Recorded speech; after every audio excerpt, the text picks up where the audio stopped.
All right, they're certainly spending a lot of money to address what's going on with the coronavirus, and Republicans in particular, some of the more conservative ones are saying, we don't want to go crazy with this.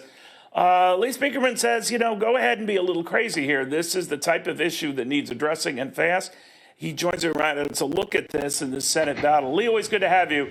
You're arguing the fiscal conservative all you want, but what? Well, we're in a war with an invisible enemy, as President Trump said, and we have got to use a bazooka, not a BB gun. And after watching what's happening in Congress, the spectacle of the Democrats stalling this crucial rescue bill, this is the procedural vote. It isn't even the final bill.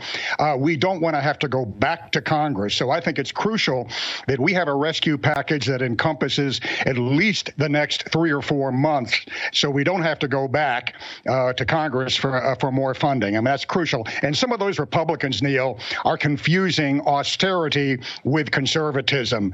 Conservatism is not about austerity. Conservatism is about pro-Americanism. We've got to win this war. During World War II, Neil, we spent 30% or more of GDP for 5 years to win that war. Relative to today's economy, that's over $6 trillion a year for 5 years, or $30 trillion plus for the whole war effort. That turned out okay.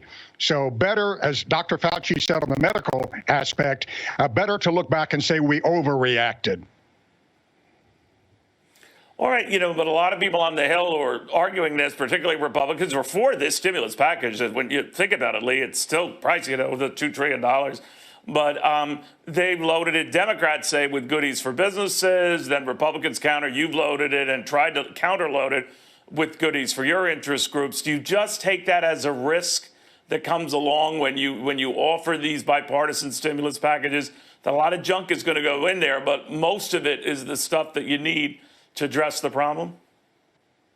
Well, Neil, when we go to war, what do we spend a lot of the money on? Bullets, bombs, things that are hardly adding to the productive capacity of the economy. So, of course, there'll be some waste in there. But what we have to keep in mind is that we have a middle class that is about to go off a financial cliff. And this is particularly bad for African Americans and Hispanics who disproportionately populate the restaurant and hospitality industry. Many of them are young people on their first rung of their career ladder. They are absolutely desperate. So we're looking at literally tens of millions of middle-class Americans about to enter a dystopian existence if we don't move quickly. And I think the entire package, Neil, probably needs to be $3 trillion to $4 trillion.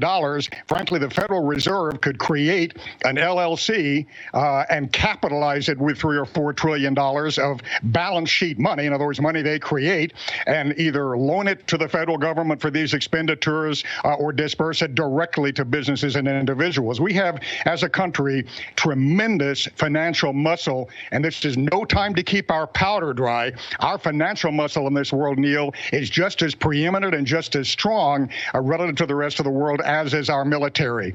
Every household should be getting a bigger disbursement than we're talking about now. Each middle-class individual should be getting $3,000 a month for 3 months. Each house or each married couple should get $5,000, and for each child in the household, it should be $1,500. That is a realistic and bold plan that will keep our middle class afloat.